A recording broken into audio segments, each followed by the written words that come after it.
ईतीमान channel देख रहे सारे दर्शकों का मैं मनप्रीत सिमी करदी हां निੱਘਾ स्वागत। होर वधेरे जानकारी दे लई बने रहो साडे चैनल दे नाल।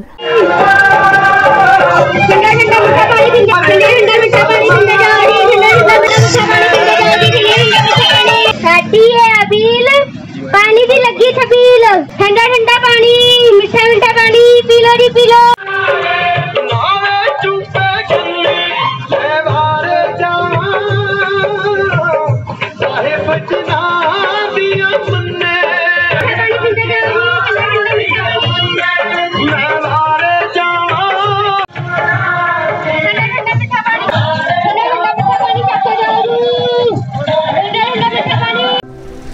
ਇਹ ਧਮਾਨ ਚੈਨਲ ਦੇਖ ਰਹੇ ਸਾਰੇ ਹੀ ਦਰਸ਼ਕਾਂ ਨੂੰ ਮੇਰੇ ਵੱਲੋਂ ਜਾਨੀ ਕਿ ਅਮਰਜੀਤ ਧਮਾਨ ਵੱਲੋਂ ਸਤਿ ਸ਼੍ਰੀ ਅਕਾਲ ਜੀ।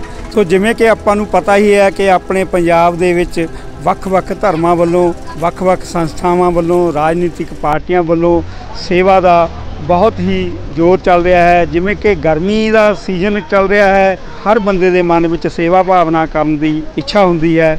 ਸੋ ਇਸੇ ਮੁੱਦੇ ਨੂੰ ਮੱਦੇ ਨਜ਼ਰ ਰੱਖਦੇ ਹੋਏ ਅੱਜ ਕੁਰਾਲੀ ਸ਼ਹਿਰ ਦੇ ਵਿੱਚ ਰੋਪੜ ਰੋਡ ਤੇ ਕੁਝ ਭਗਤਾਂ ਵੱਲੋਂ, ਕੁਝ ਸੇਵਾਦਾਰਾਂ ਵੱਲੋਂ ਇਹ ਠੰਡੇ ਮਿੱਠੇ ਜਲ ਦੀ ਛਬੀਲ ਲਗਾਈ ਗਈ ਹੈ। ਤੇ ਇੱਥੇ ਪੂਰੀ ਜਾਣਕਾਰੀ ਲੈਣ ਦੇ ਲਈ ਬਣੇ ਰਹੋ ਸਾਡੇ ਇਹ ਧਮਾਨ ਚੈਨਲ ਦੇ ਨਾਲ।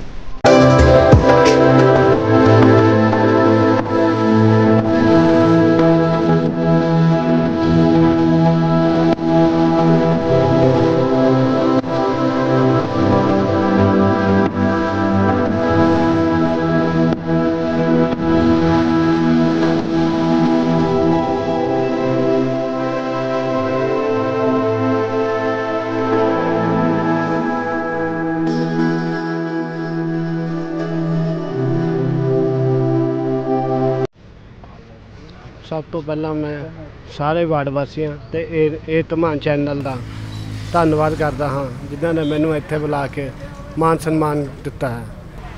ये वार्ड नंबर 17 के नौजवान ने रल के छबील लाई है। तो तुसी देख ही रहे हो कि किवें भाईचारा सांझ है, विच अपने सरदार विच मुस्लिम भाईचारे के मुंडे सारे रल के सेवा कर रहे हैं। ये देख के मैनू बहुत खुशी हुई कि सारे नौजवान एकता जात पात तो उठ के सेवा कर रहे हैं। जो कि साडे MC साहब वार्ड नंबर 17 के प्रधान ने उन्होंने सानू बहुत कुछ किया इत्थे आके साडी छबील च। असी बहुत धन्नवादी हैं इन्हां दे। ते अपना धमान चैनल जो कि साडे कुराली दे धमान चैनल ने साडा संयोग किया आके, इन्हां दे भी असी बहुत ज़्यादा धन्नवाद ने। गर्मी नूं राहत पाउंदिआं ये छबील लाई गई है। असी सारे मैंबर मतलब यार दोस्त इकट्ठे होके संगत के सहयोग नाल छबील लाई है। ये असी बहुत धन्नवादी करते हैं जो कि साडे छबील दे विच आण दी MC साहब साडे जो कि आए ने, धन्नवाद बहुत ज़्यादा धन्नवाद करते हैं इन्हां दा। अस्सलाम वालेकुम। हमने ये प्रोग्राम किया हुआ है हमारे प्रधान साहब ने, इस वजह से क्या हुआ है कि आप यहाँ पर आए, पानी पिए, अल्लाह खुश हो। अल्लाह खुश होने पर अल्लाह की तरफ से बारिशों की, रहमतों की और आफ़ियतों की बारिशें हों और सारी मखलूक, जिन्नात व इंसान, जानवर, चरिंदे परिंदे, इन सबको नफ़ा पहुँचे। ये सारा काम इसलिए है और इनका हम शुक्रिया अदा करते हैं तहे दिल से कि इन्होंने हमें खिदमत के लिए लगाया और ये काम अंजाम दिया। इनकी जायज़ तमन्नों को और इनकी आरजुओं को और इनकी हाजतों को खुदा पूरी करे।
Thank you.